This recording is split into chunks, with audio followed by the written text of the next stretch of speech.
it felt like they were thinking, how do we shut the doubters up? It's not about shutting doubters up through playing, okay? Like, it's not through not playing to your strengths. You don't shut the doubters up through trying to prove people wrong. You prove people wrong by winning. That's, I think, the number one thing. Why do we still see, after fucking 6 games, in the 6 games that they played in the grand finals before game 7, tell me who was the main carry for most of them? Edok, Dyron. Like, Toy was consistent. Don't get me wrong. Toy was amazing. But you need the playmakers. He was also consistently on the Granger, by the way. Yeah, so there's that. But still, Toy wasn't bad. Okay, I'm not saying the other members are bad. Actually, maybe Sutsujin and Rins were a bit like Rins low, Sutsujin here mid, and then Toy was like pretty good. Dyron and Edok were like high level. So when the two guys, Dyron and Edok gets Kalea, oh my lord, a stomp. Dyron gets Phobius, oh my lord, a stomp. And then game 7, they were like, let's pick Baksha. I like it because, hey, Sutsujin on Baksha is amazing. But then they picked the last two picks of the blue side on RRQ game 7 were the 2 worst picks for RRQ. I'm not saying worse as in non-meta. I'm saying worse as in it clearly shows that they are not playing with their strengths. They picked Haya and Gatot. Not only did they pick Haya, they put Edok on a fucking Gatot Kacha, my boy. Or was it Dyron on Gatot Kacha? Anyways, Gatot and... Dyron was on Baksha, I think. Whatever, but like Baksha and Gatot on Dyron and Edok, you know? That's not how you win for RRQ.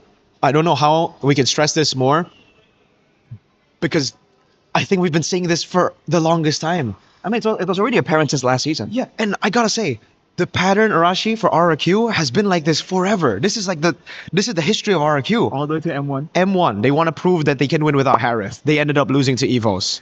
MSC 2022 was just kind of, well, they didn't hit the base. That was different. But then MPL, M4 up against Blacklist. They wanted to prove that they can beat Blacklist without banning the Estes.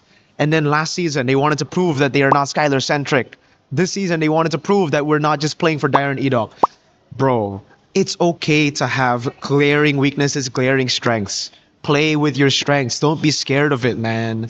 Yeah, we were with Midnight, right, for this playoffs, and he was giving us a perspective of a coach, because we were asking him about it, and he was saying, like, you know, your players, no matter how good your players are, like, if you want to talk about ONIC, RRQ, ONIC PH, whatever, every single player and every single team has a strong suit, and there is really nothing wrong with leaning into it, provided it works, provided it's not like you're not like a single strat merchant. You know what I mean? As long as you can't get easily countered, you have alternatives that are still pretty good. There's nothing wrong with like chasing that golden ticket that will get you to win games. He was making a case for, like, let's say ONIC PH even. Like they're really good with like playing for their jungle. Obviously King Kong and Kelra, right? Obviously. So fuck it. Like they never really like, draft to, hardcore use Kirk as a carry, for instance, or like use Brusco as like the main carry. Mm-hmm. I mean, they're all really good, don't get me wrong, but it's very clear that they know we have a top tier, arguably the best gold in the world, arguably one of the best junglers in the world right now. Why not play for them? And it's working, yeah. Even in the grand finals when they lost, it became, like, for me, a good loss, because it came down to individual skill, King Kong got Ling, Kelra got Harith. At least they were playing to their strengths. They just got beaten by the better team. Joe, he's making a point on like coaches needing to know that, like, having to understand their players, but also knowing how to develop them even more. Because rounding them out is one thing. That's always good, right?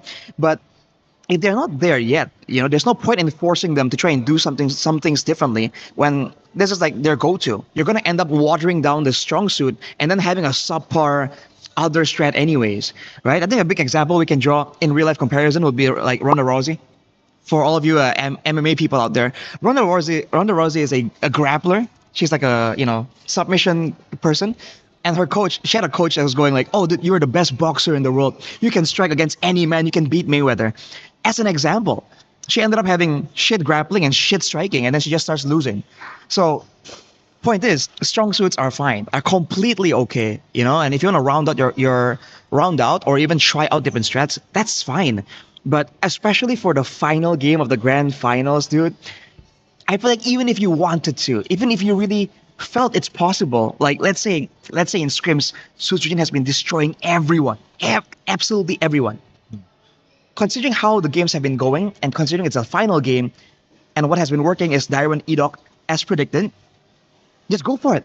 Go for it. And then, like, next time, right? At EWC, bring out the Hayabusa, bring out the Assassins. I don't see the reason why you have to hinge so much on the final game, when everything matters. That's crazy. You got time to develop. You got time to progress. These players are still very young. Edok and Rins and Toy, Edok and Rins have only played one season.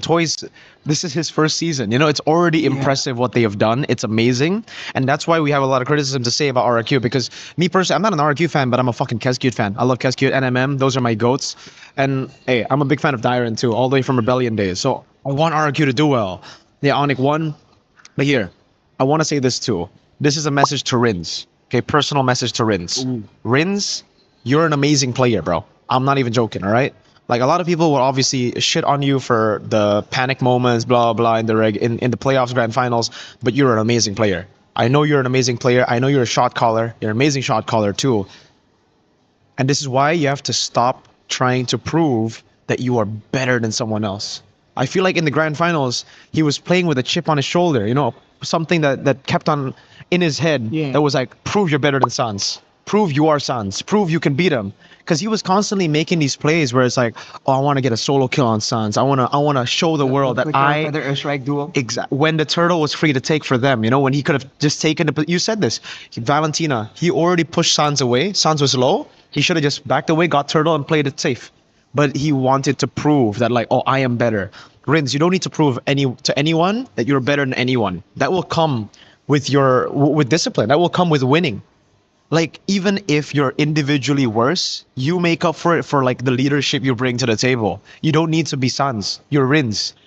So, like, I really hope for the RRQ players, they don't try to, like, put this image in or put this idea behind their head or in their head that they need to be better than, like, the ONIC players. They need to be better because, like, they can be better in their own ways. You don't need to be strong suit. Exactly. You don't need to be as mechanically God-given as Kai, as Sans, as these fucking ONIC ridiculous players. But yeah,